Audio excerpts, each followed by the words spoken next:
शैलेंद्र जी, जो प्रदीप मिश्रा जी की कथा चल रही है उसमें जो सियासत मोड़ आ रहा है उस पर आप क्या कहेंगे?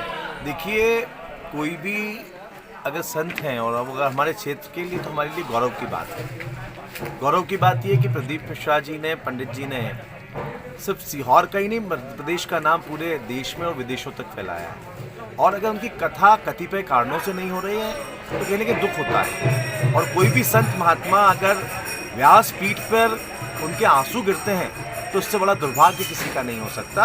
और कहीं ना कहीं हम सब उसके लिए पीड़ित थे, इसमें कोई सियासत वाली बात नहीं है। जैसे ही मैं भी पदयात्रा पे था, मुझे जानकारी मिली तो कल रात को भी मैं पदयात्रा समाप्त करने के बाद महुड़िया गांव से गुरुजी से मिलने गया। और जब उनसे मिला तो उन्होंने स्टेज पे कहा कि आप बात कहिए। तो मैंने ये कहा कि शासन प्रशासन की जो गलतियां, वो मैं राजनीतिक बात नहीं करना चाहता हूँ कि क्या कारण है, लेकिन अगर व्यवस्था नहीं हो पाए तो हम सब भी कहीं ना कहीं जिम्मेदार हैं। क्योंकि पूरे क्षेत्र की जिम्मेदारी होती है, सभी की जिम्मेदारी होती है कि इस तरह का आयोजन होता है जिसमें देश और पूरे प्रदेश से लोग बाग आए हैं, और वो आयोजन अगर नहीं हो पाता है तो कहीं ना कहीं ये बड़े दुख की बात है। और फिर ऐसे समय में कि जब धर्म के नाम पे बहुत कुछ इस देश में हो रहा है और उसी जगह कोई धर्म की कथा नहीं हो पा रही है, तो उससे बड़ा दुर्भाग्य कुछ नहीं हो सकता। विधायक सुदेश राय की जुबान फिसलती है, कथा को वो दुखदाई बताते हैं, क्या कहेंगे आप?